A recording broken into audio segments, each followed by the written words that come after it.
Thank you. Hi.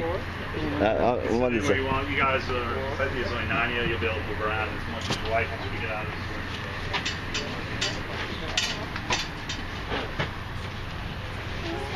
room. Anyway, I can switch places with you, so I can film on the outside. Oops. Look at that small shit. Small ride. You know what? Only short people. Only short 4, 6, 9 of us. Not a lot. Yeah, we get the executive tour. I'll be your captain today. Up front, you have chances to be your first mate. You also have Derek, who's over our insurance. Simone, who's going to be your marine biologist, and your narrator. We're a Coast Guard regulated vessel, so I need to cover a few safety items. It's going to take about 2 minutes, and we can get out of here and get some air conditioning on. First thing is a life jacket. So, no life jacket for these first 2 minutes, children. Child, 90 pounds and under. On the second 2 minutes, you look up front. Chance is going to show you how to put on a life jacket. You're going to split the bottom, put it over your head, take the strap around your back, fasten the front, pull on the loops and to tighten. Maybe on like the event, you fall into the 86-degree frigid water. He's got an orange life ring. He'll throw that life ring to you. It's tells you to go by a rope. Just grab that life ring and he'll pull you in. To avoid falling into the front, just don't stand on that chair. Turn around, heels, don't stand up. That's kind of great. There's smoke on going. There was a fire. There's a fire extinguisher right underneath that bench. There's bench, and there's also one underneath my helm. When we're pulling out, if you can just take everything off this top rail, for its elbow, hands, hair, and all that kind of stuff once you get past the box, you do what you want. And lastly, this boat has a loud horn that I need to blow, so up front, just a fair warning. You guys ready to go find Dolphin? Yep. So, As we're pulling out, just watch your elbow. yeah, just watch your elbow. It's very Couldn't windy. feel it anyway.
First mate Champ, our intern Derek, and myself Simone. If you guys have any questions or need anything throughout the trip, please feel free to find one of us, and we would be more than happy to help you guys out. And we do have a very exciting 60-minute cruise planned for you guys today, and I want you to keep your eyes on the water and on the lookout for our local wildlife. However, I do want to remind you that these are wild animals. There is no guarantee we will see a specific species. However, we do have the possibility of seeing our manatees, our turtles, rays, sharks, sea and shore birds, and of course our bottle-nosed dolphins. So make sure to keep your eyes on the water and on the lookout. And since we will be with each other for 60 minutes today, I think you get to know each other a little bit better. Those of you who are reminder, my name is Simone. I did grow up in Colorado and moved to Miami around COVID time. I now live in the sunny St. Pete where I get to be with you guys every single day. As I come around, I want you to tell me where you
this is just a ride. Yes. I'll send this short. Yeah. Yeah, we'll do a ride.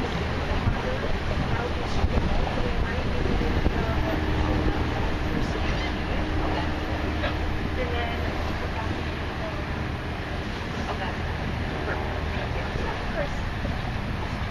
how about you guys? Where are you coming in from? My name is Ed, and I'm Sebring, Florida, and yeah, it's the first time we've been on this tour, and this is nice. Good. Well, we hope you enjoy it. I can guarantee it's going to be a lot of fun, and you're going to learn a lot too. Absolutely. And I Thanks. hope the weather holds up for us. If I- It's looking promising, so we'll see. The last time I've been here was when they first, with winter and everything, it was just, they closed up and they just opened it up, and me and a friend came here and got to see them put the tail on winter and everything. So that was I fun. wish I was there for that, honestly. I didn't get to see. I think it was on the 4th floor. They had like the pools and stuff, you know. Yeah. Yeah, the original Dolphin pools. Well, we're glad to have you back. Thank you. Yeah, originally Colorado, but I've been in Miami for about 5 years now. And now I'm back here in Summer Miami. We're in North Beach, Miami. I actually went to college down here in St. Pete at Eckerd College and got my degree in marine biology. Oh, really? How long were you there for? I've never been 10th grade. Gotcha. Why did you move, or what Oh, caused you? my parents, we just moved up around. Oh, okay, yeah. It's a good area, honestly. There's so much to do. So much to do. We used to go to Lincoln Road. Oh, all the time. We love Lincoln Road. I used to go to that high school. Oh, really? Yeah. I went to, at least my senior year when I moved. I did Miami senior high. That was my brother's school. Oh, really? See, I tend to, yeah, I've had a few people where I'll say that. They're like, I was over there. And I'll say that. They're like, I went there. I had to swim the line at the high school. I had to Gotcha. or that one. Because I lived off of 79th Street. There's only 2 high schools. We didn't- Yeah, we're off of 77th Street right Okay. now. So, yeah, not too far at all. I used to climb down from the the bridges. Oh, yes. Can't say I've done that, but you're giving me ideas. We just got to know how to do it. I used to be the only one that had to train everybody how to climb the bridges to get down there to go fishing. Ooh, yes. There's such good fishing down there. I need to take my roommate. She's been wanting me to take her down. So. Best bridge was the one on 85th Street. 85th? Okay. That's what I used to do all the time. We go over the 85th one all the time. Just living Okay. at- just The living best at a fishing apartment building. 85th. Noted. What's going on back Nice to there? meet you. Yeah, nice to meet you guys. Arkansas.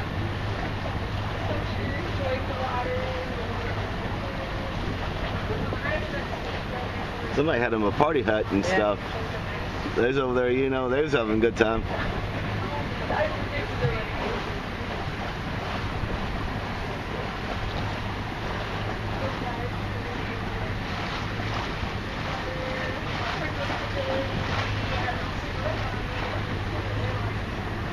That's right on the water. Yeah. That's right on the water.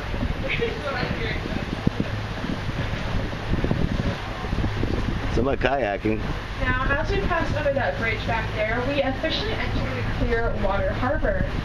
Now, Clearwater Harbor is separated from the Gulf of Mexico by 2 barrier islands, which I will point out a little later on in our trip. Now, the reason these barrier islands are so important is because they help protect the Gulf from large waves that come in. Additionally, the harbor is considered an estuary. What this means is it's an area where fresh and salt bodies of water meet. Now, our freshwater sources come from rainfall, runoff, and creeks that feed into the harbor. However, due to our close proximity to the Gulf, this is still considered a saltwater system rather than a brackish water system. Now, our Not that you hear you. estuaries are so important here to us. They are even nicknamed the nurseries of the sea.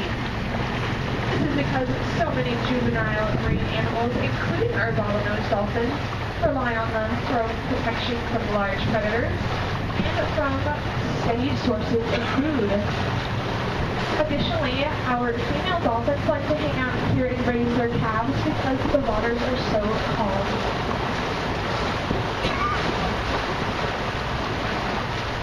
Additionally, if you take a look off to our left, you'll notice all up and down our left side we have some green trees growing along the water. These are going to be our mangrove trees. Now here in Clearwater we have two different kinds of mangrove trees. We have our red and our black.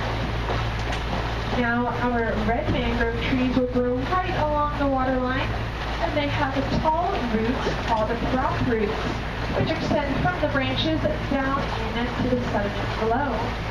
Our black mangroves, on the other hand, are going to be a lighter color green and sit behind our red mangroves. These mangroves have roots that grow up from the sediment soil below and are spongy, earning them the name dead man's fingers. Now these root systems weave together much like a basket, allowing for juvenile animals to hide from large predators such as big fish, sharks, and of course our bottlenose dolphins. These mangroves are also very important to Florida in general, as it is our first defense against coastal erosion. Not only do these same root systems help trap sediment and pollutants before they can make it out to the ocean, but it also acts as a buffer between our coastlines and hurricanes.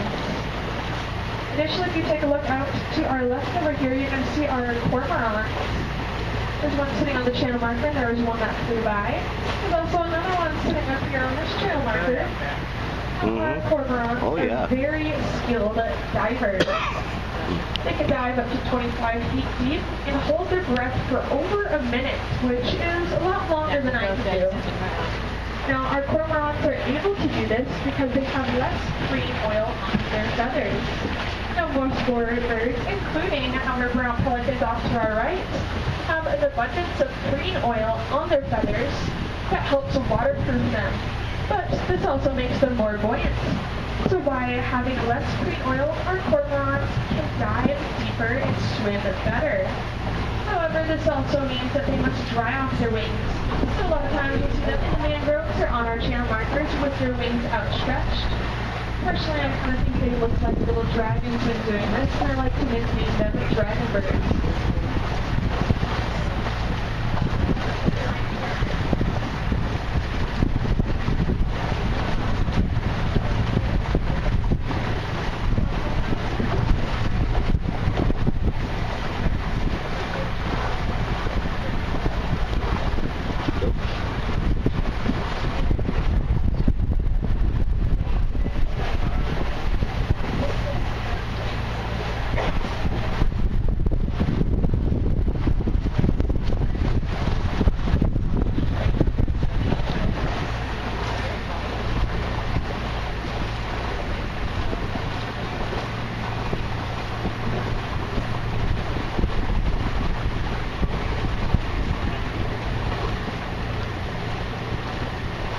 If you take a look out in front of us, you're going to see an island. This is Bird Island, and it's also a bird sanctuary. Now it is prohibited to set foot on this island because it's such an important nesting and resting place for up to 25 different species of birds. This includes our local brown pelicans, our double-crested cormorants that we just saw. I'm being told that we have a dolphin up ahead of us too between these two islands up here, so keep your eyes out for a dorsal fin popping up. Again, you guys are free to move around the boat if you would like. We just ask that we keep the very front clear so we can still see where we are headed.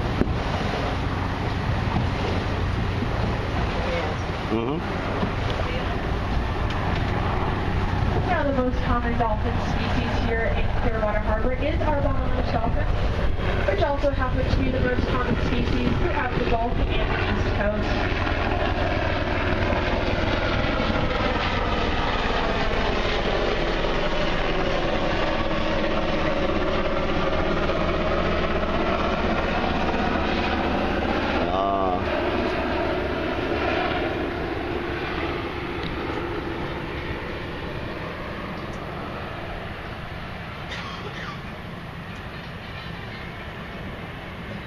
Now, these dolphins in the wild will live anywhere between 7 to 18 years, but with additional care, they can live to be 23 years or older.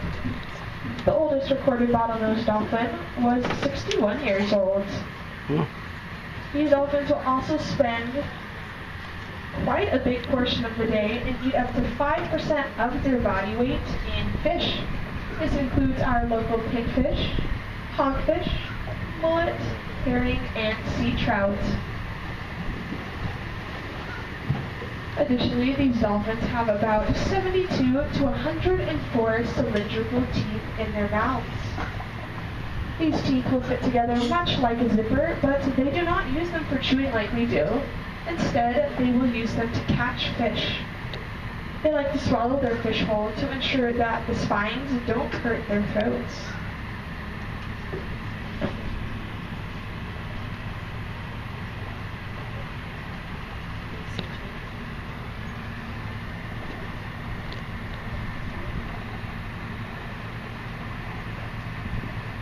Now, most people associate dolphins with being in pods, and sometimes this is true.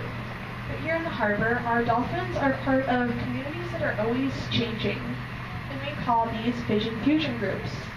Now, a few common ones that we see here in the harbor is our mother calf groups, which is very much like a mommy and me group. Additionally, we tend to see groups of juvenile females and males, which I consider to be a college friend group. Sometimes we'll even see two males hanging out together, foraging, hunting, and looking for mates. And I like to think of this one much like a bromance.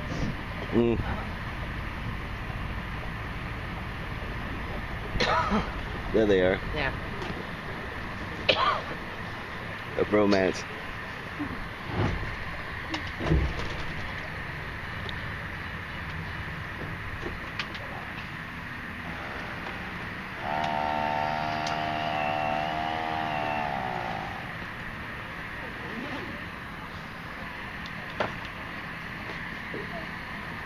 Additionally, off to our right and behind us, we have one of our brown pelicans flying by. Now, our brown pelicans are going to be the biggest bird that we see today with a wingspan of 6.5 feet. However, they are actually the smallest species of pelican in the world. As I come around, I want you to tell me how much you think our brown pelicans weigh. You can take your best guess.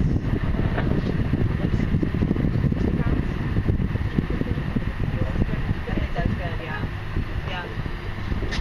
What are you guys thinking? 30 pounds. 30 pounds? Okay. That's at 40. 40?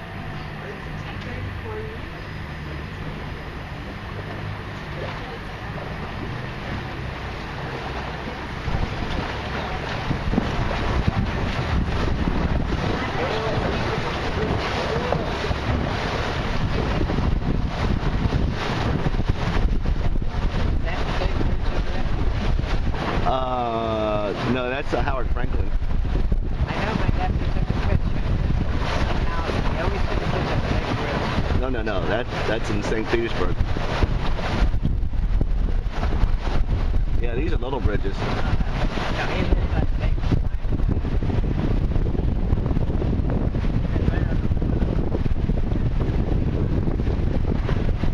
See, these pelicans won't bother you. The one that you saw in the other would.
bottom is hot fill. They can use the bottom fill to skim across the surface of the water.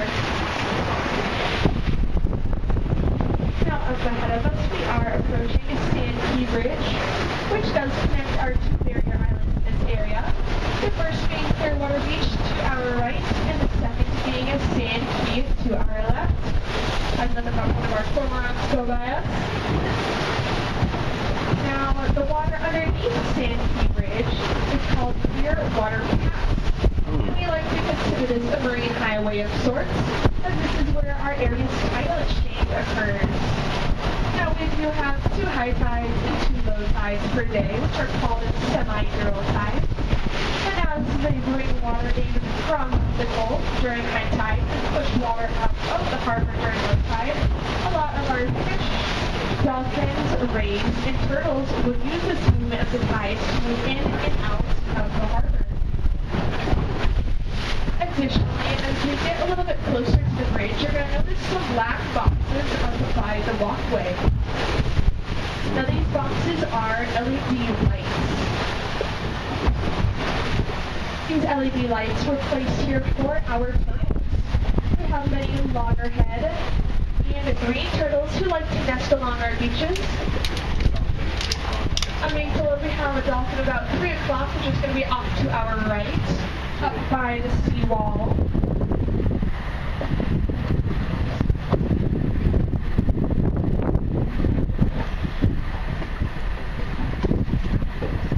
There's the party boat. I like that. That is cool.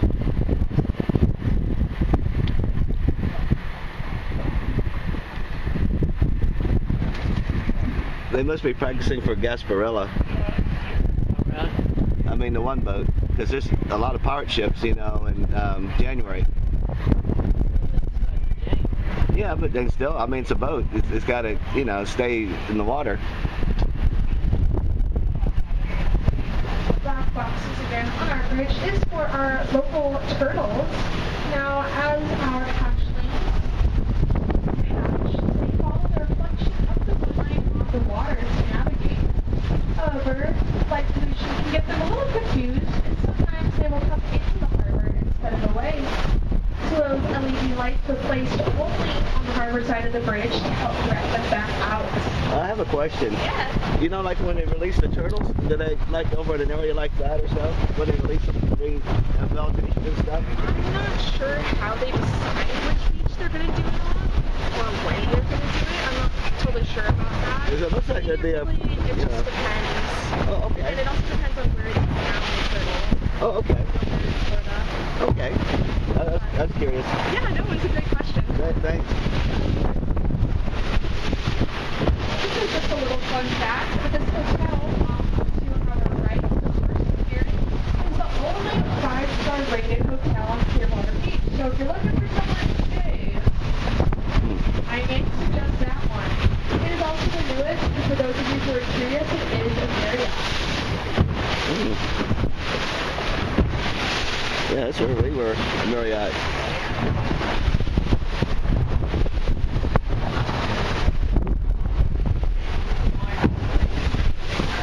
As we're making our way out into the Gulf, we may end up picking up a little bit of speed and it may get a little bit choppier, so just be aware.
photosynthesized. However, these chlorophyll cells also have green pigment in them. So because we have a lot of phytoplankton with a lot of chlorophyll cells, we get a greenish color to our waters. These phytoplankton are also responsible for up to 50% of the oxygen we breathe. So you can not only thank them for the beautiful waters today, but the air you are breathing.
Boy, it got choppy.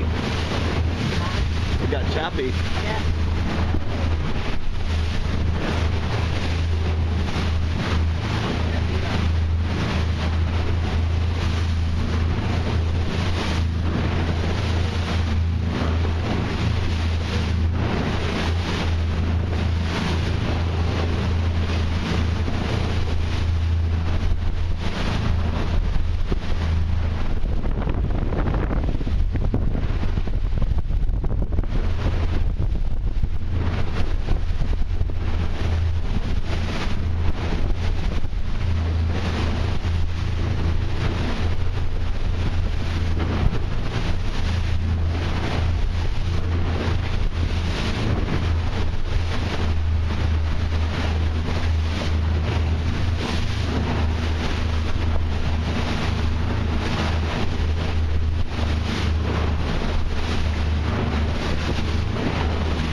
dolphins is that we do a few specific things. Now here at Clearwater, we practice a voluntary program created by NOAA called Dolphin Smart.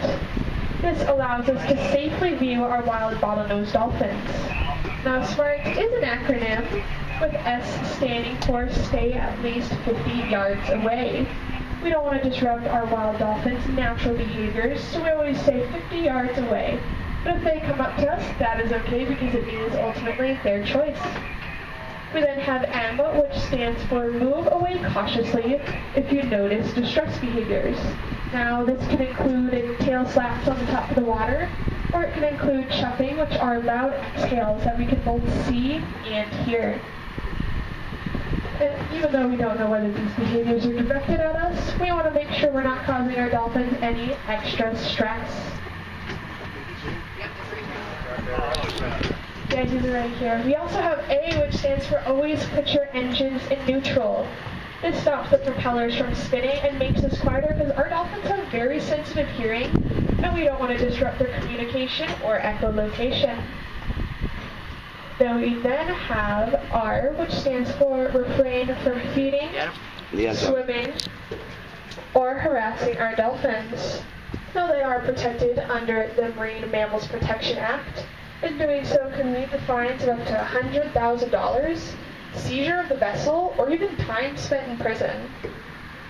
Additionally, one of our resident dolphins, Izzy, was found off the coast of Texas, where people were feeding her, touching her, and attempting to ride her.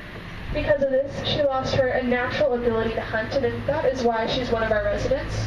We want to make sure that this doesn't end up being the story for any of our other wild dolphins out here. So that's why we always really reinforce that we don't want to feed, touch, or try and swim with our wild dolphins. Then the last letter in our acronym SMART is T, and that stands for Teach Others About Dolphin Smart so that we can protect our wild dolphin populations. Additionally, I have another fun fact about our dolphins for you guys. Our dolphins are unihemispherical slow-wave sleepers. And what this means is that half of their brain stays on while the other half stays conscious. Now the reason that they do this is because it allows them to be aware of their surroundings, so they can look out for predators and take care of their calves if they have any. Additionally, our dolphins are conscious breathers, meaning they have to think about breathing unlike us. So to ensure that they're still breathing while they sleep, half their brain also stays on. However, despite this, they still get a good 8 hours of sleep almost every day, which is a lot better than I can say for myself most of the time. It's over there. Right where that little dark water is. Oh, yeah, okay.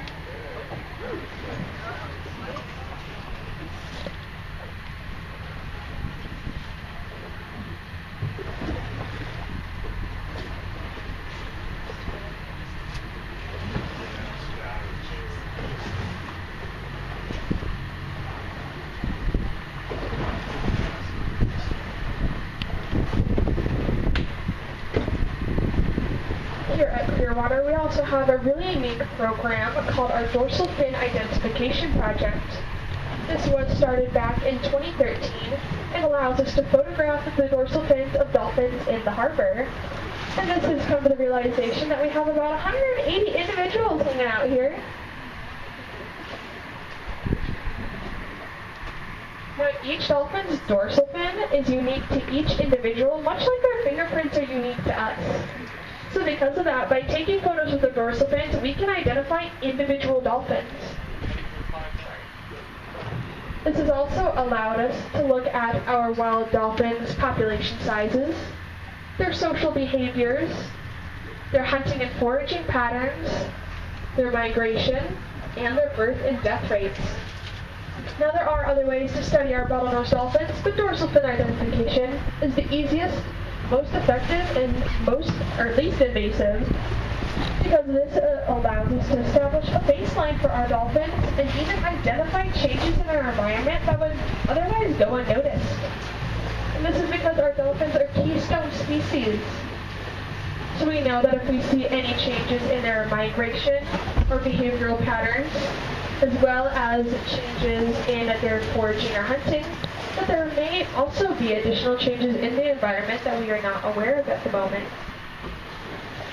The dorsal fin identification program has also allowed us to improve our stranding response time and our rehabilitation efforts is by being able to know a dolphin's individual family history, allows us to better care for them during rehabilitation, and the program also allows us to monitor them after they have been re-released. Another little fun fact about our dolphins is that they shed their outermost layer of skin every 2 hours. Now I'm going to come around and I want you guys to tell me how long you think it takes us to shed our outermost layer of skin. This could be hours, days, weeks, months, even years. Give me your best guess.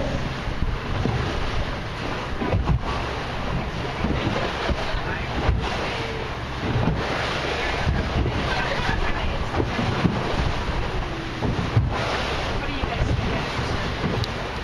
21 days. 21 days? I like how specific that is. I like that. Yeah, probably like a few. Yeah. Well, when I get my facial,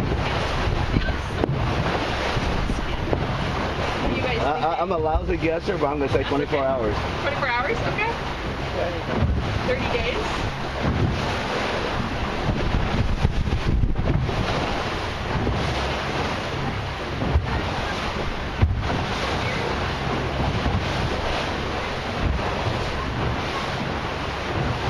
We actually had somebody guess right, and they had some other people that were really close. So you'd be surprised with how much you know. Although it only takes our dolphins 2 hours to shed their outermost layer of skin, it will take us, on average, about a month. I said 30 days. Yeah, see, you did good. About 11 o'clock. Me, I'm just a lousy guesser.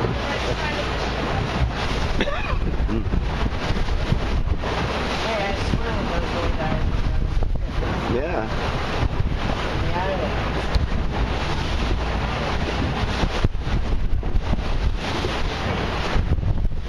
My brother's got the little dolphins and the shark.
vocal cords, but they are still able to communicate, and they do this by manipulating air sacs beneath their blowholes to make loud clicks and whistles. Our dolphins will develop a signature whistle about a few months after they are born. They will use this whistle to identify themselves. They will use it to find other individuals and to communicate stress. There it is. Now, another Yes, we've dolphin had about- can remember we've a had about- dolphin's I've seen signature pop-up. whistle for up to 20 years after they heard it. They're much better with names than I am. Additionally, our dolphins participate in echolocation. This allows them to forage and navigate. They echolocate by sending out loud clicks which bounce off of objects. The echoes of those clicks will then be received in their chin, which is actually hollow and filled with fat. That echo is then transmitted to their inner hearing and processed by their brain. This will tell them the size, composition, shape, distance, and direction an object is traveling up to 200 feet in front of them.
Fins up. Should be buckled. If you take a look at this other dolphin viewing tour, it looks just a little bit in front of their boat. We have some more things popping up.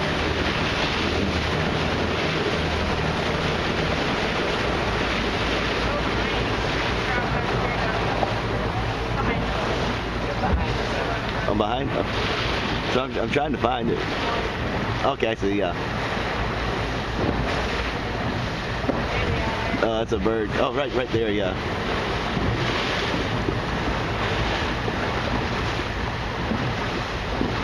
Yep.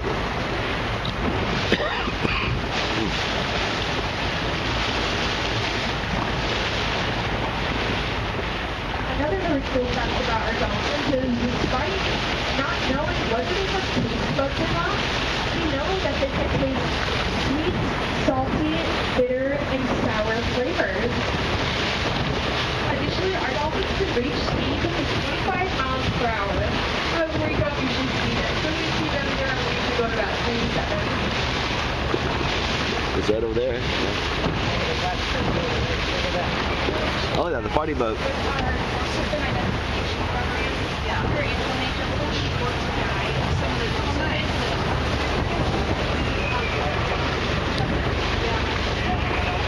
Yeah, they're going to town now.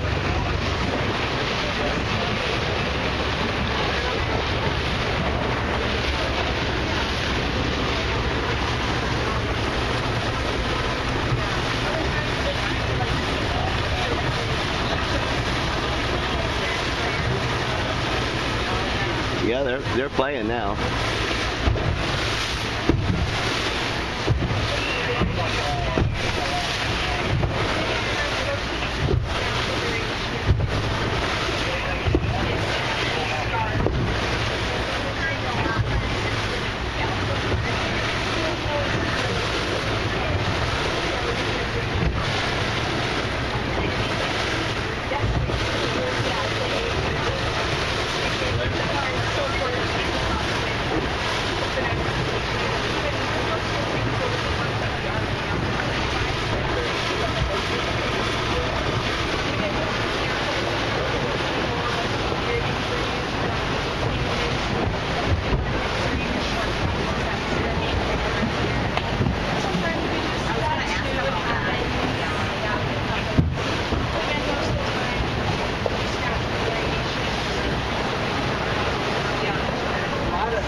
Yeah, I know.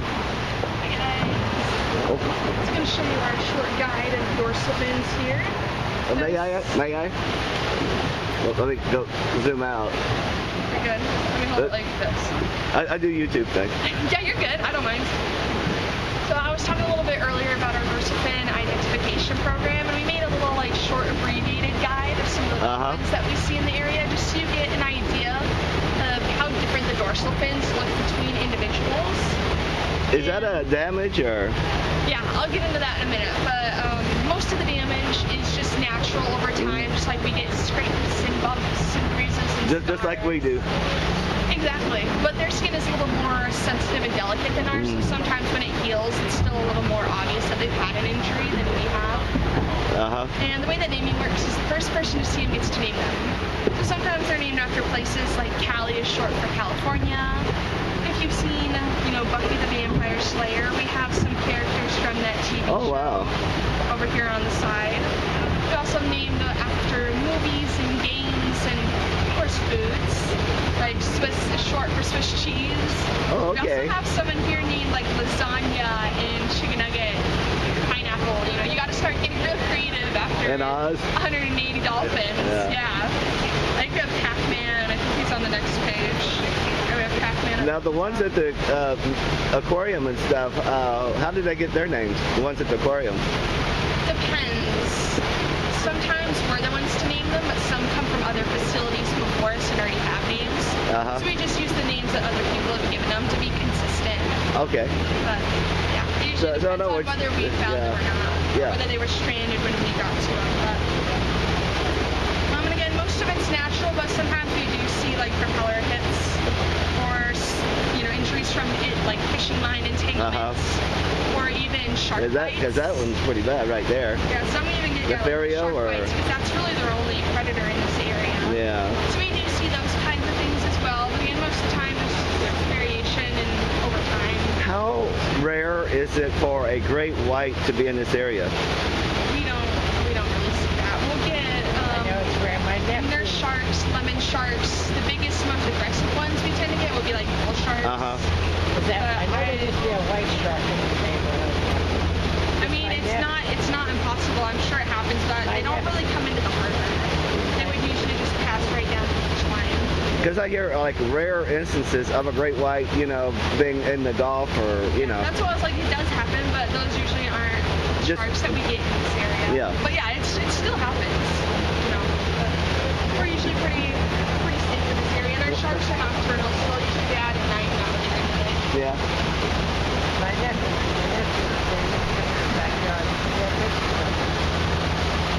Then we have Bird Island out to our right, which is that bird sanctuary. And there's the pirate ship again. It's considered a man-made island because Clearwater Harbor is so shallow, only averaging about 4.5 feet in a lot of places. So for our boaters to safely navigate through, we travel along channels, which are just dug out in deeper sections of the bay. Now most of these were made between World War I and World War II. The sediment that was dug out was called soil. That soil would then be periodically dumped by the dredging vessels, creating man-made islands like Bird Island. However, just because these mountains are man-made does not mean that they haven't become very important nesting and resting places for a lot of our sea shorebirds. These shorebirds are very important to us because they are indicator species, meaning healthy populations of sea shorebirds indicate a healthy environment. Additionally, they help control drift, fish, and crustacean populations, as well as helping transport nutrients from terrestrial to marine habitats. Now, back in the early 1900s and late 1800s, a lot of our sea and shore birds were extinct or came close to extinction because of hunting as a sport. This led to an act taking place in 1918 called the Migratory Bird Treaty Act, which did make it illegal to hunt, trap, transport, or sell our migratory birds, eggs, or nests. Additionally, between the 60s and 70s, the use of a pesticide called DDT also led to some significant declines in a lot of our marine birds. This was because the DDT would build up in their system through consumption of fish. This led to them having thinner eggshells and a reduced reproductive success. However, since the banning of DDT, these species have also significantly recovered. Additionally, if you take a look off into our waters, you may notice that we have some lighter and darker patches in our waters. And usually darker patches are associated with deeper water. But here in Clearwater, that is actually the opposite. These dark patches are going to be our seagrass beds. And our seagrass beds, like other terrestrial plants, require sunlight for photosynthesis. So because of this, they are found in very shallow waters. And these seagrass beds are very important to us because they help hide many juvenile animals and smaller fish from large predators. Additionally, it is a food source for many of our green sea turtles and manatees. Our green sea turtles get their name from the green color of their back. That is due to the consumption of our seagrasses and algae in the area. Our manatees, on the other hand, will spend up to 8 hours every day feeding on our seagrasses. They are very dedicated. They will consume up to 4 to 9% of their body weight in these seagrasses every single day.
This is a good day to be out. Yeah. Got the sun.